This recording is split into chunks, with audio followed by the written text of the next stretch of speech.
guys, welcome back to a brand new video. I'm RexFinance, and I'm about to record this video for you guys, but I just need you to know one thing, and one thing in particular. Yes, of course I clickbaited you into watching this video. Why would I not? I said something like 92.58% chance of a market rally after the midterm elections.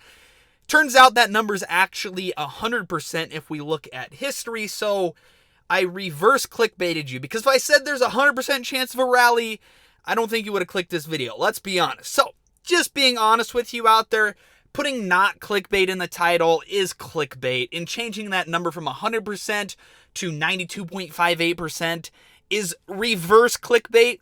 Get mad at me all you want, but I'm going to show you why the markets are more than likely going to have a very significant rally over the coming 6 months after the midterm elections tomorrow. No matter who you vote for or which side of the aisle you're on, I just want to say one thing. Go out and vote. Your vote matters. It counts. Let your voice be heard. We live in a great country where we can vote on things, have our own personal say on things. It's awesome, guys. Go exercise that right. But anyways, I'm going to go inside now to my studio, and I'll catch you there. All right, guess who gets to record in the pitch black darkness of night because somebody couldn't figure out what was wrong with their camera and why their files wouldn't transfer. I wasted 2 hours on that, and it was a faulty USB cable. That's what it came down to. So leave a like for me. The YouTube life seems great, but sometimes, man, oh my gosh, you can't catch a break. I probably look like a floating head wearing this black t-shirt, but it is what it is. We'll get this video done and out of the way because we have some important stuff to talk about. Starting with the data I have on the screen now. You can see that every single election dating back to 1962, and if we extrapolate this data and actually go back to the earlier 1900s, this still holds true. Every single midterm election, in the 6 months following that election, the stock market has gone on to rally and rally hard. We can see at the bottom of the page here that the average return for the S&P 500 in the 6 months following a midterm election is 15.1%.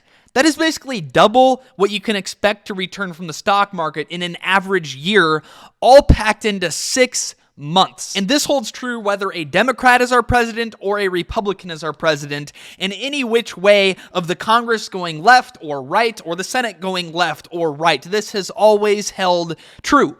And this even holds on for the 12 months following a midterm election, where every single time, dating back to the earlier 1900s, not shown on this chart here, the market is very, very positive. You can see in the 12 months following a midterm election, on average, the S&P 500 returns 16.3%, basically 2.5 times that, the average return in any normal market year. Now, you may be looking for the easy answer as to why this is the way it is. Why does the stock market always rally after a midterm election? Well, there's a lot of different reasons, and every midterm election is unique, so it's really hard to nail down one common reason. And just as I said, every midterm election is different, and there is a chance that this trend will not hold any longer, and it is very silly to rely on historical performances in the stock market to predict what's going to happen in the future. However, I have my own thoughts and opinions here as to why I believe this trend is going to continue, of the stock market rallying hard following a midterm election, and I'm going to break that down in today's video. But before I get into that, make sure you subscribe if you're new here or returning and not yet subscribed, and make absolutely sure you come back tomorrow, because I'll have a video out tomorrow breaking down what stocks I am buying to take best advantage of what we're seeing in the stock market here. There was an article posted about an hour ago at the Wall Street Journal that nails this. It says, "The Herd on the Street recap. Hooray for Gridlock." Gridlock is the reason the markets are more than likely going to rally after the midterm elections take place tomorrow. And based on any polling data you look at, it's pretty much a certainty at this point that Republicans are at least going to take control of the House, and maybe even will take control of the Senate. But even if they take control of both chambers, we have a Democratic sitting president, so that would remain a gridlock. The only way I can see the stock market falling following these midterm elections tomorrow is if all of this polling data is way off and the Democrats would keep both the House and the Senate. It seems extremely unlikely, but it is a scenario you have to weigh into your calculations and projections as to where you think the stock market is going to go. The reason gridlock is bullish for the stock market is because it reduces policy uncertainty. If Democrats Democrats or Republicans want to pass huge changes, it's just simply not going to happen in a gridlocked Congress. What that means is there are going to be zero drastic policy changes that come over the last 2 years of Biden's first term in office. As a result of this, both corporate taxes and individual taxes are going to remain where they are now.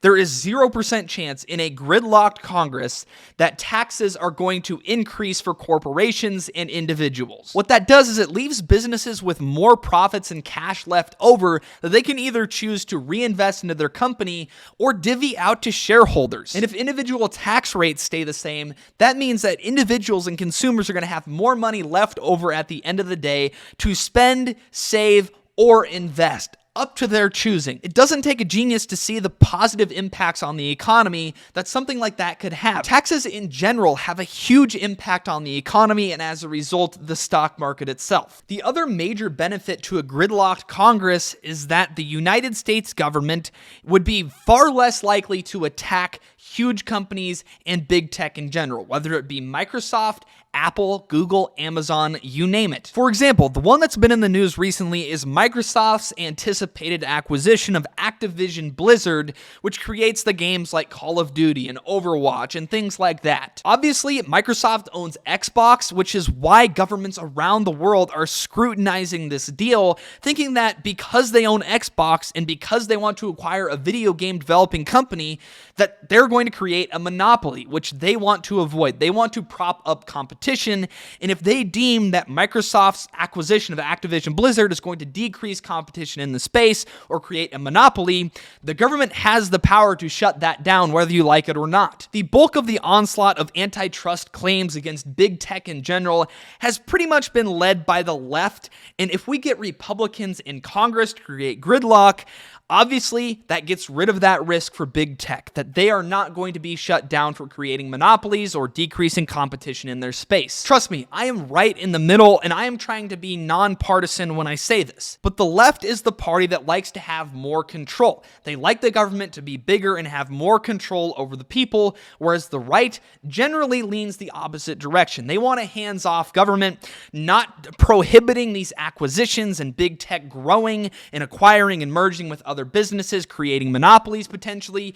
They want the government to be hands-off. And what that does is it would take that chokehold off of big tech, and as a result, the management teams and executives at big tech companies are far more likely to invest aggressively into growing their company when we have a gridlocked Congress, and there is zero risk of them being split up or their acquisitions getting banned or not allowed. But moving on and away from politics, it just feels like that the worst of this is behind us, that we've already reached peak fear, uncertainty, and doubt in both the economy and the stock market.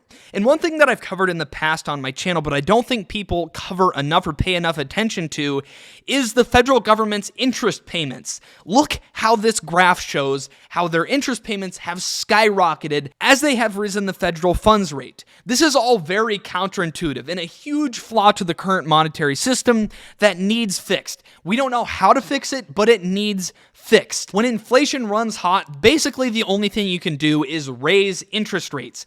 But the federal government, as we all know, has an extremely large amount of debt outstanding. So if the Federal Reserve raises interest rates, that in turn makes them have to pay more money in interest on the government's huge amount of outstanding debt. So in turn, this creates a really counterintuitive cycle of the Fed raising rates to counteract inflation, but also hurting the government by making them have to pay more in interest payments, and as a result, the Fed having to print more money to pay those interest payments, which increases inflation, which makes them have to raise rates even more, which makes them have to pay even more on the interest payments, so they have to print more money, which raises inflation again and again and again. It makes no sense. It is a terrible, terrible system. I think the Fed knows they have to reverse course sooner than later, which I think is part of the reason Jerome Powell came out and changed his tone completely in the last speech he gave, where he started out pretty dovish, but as soon as he figured out the stock market rallied as a result of it, he went hawkish. He knows that time is of the essence here, but I also think that he's going to flip from hawkish to dovish in the snap of a fingers. Another thing that is looking really, really bullish is that commodities across the board peaked in June and have been coming down ever since then.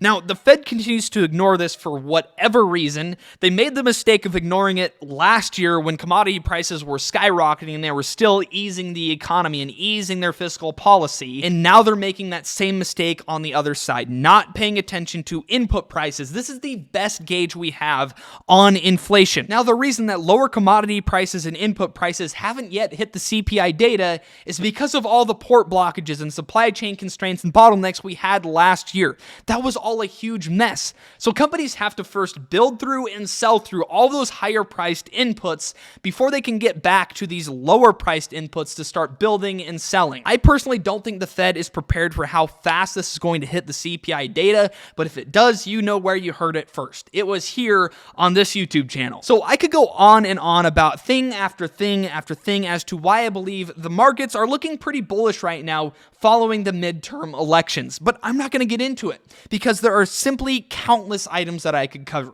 I simply chose the most important in my personal opinion. It doesn't mean I'm going to be right. I am not a financial advisor by any means. These are my own thoughts, opinions, and ideas, and it's important that you come up with your own instead of just blindly following what I think. But again, make sure you check back in tomorrow to hear 3 stocks that I am buying to hopefully capitalize on this bull market that is hopefully going to come. Based on history, it seems like it's extremely likely that it will happen. If you guys are new here, returning and not yet subscribed, please subscribe down below. Have a great rest of your day. Stay blessed. 10 toes to the ground. Chin up. Peace out.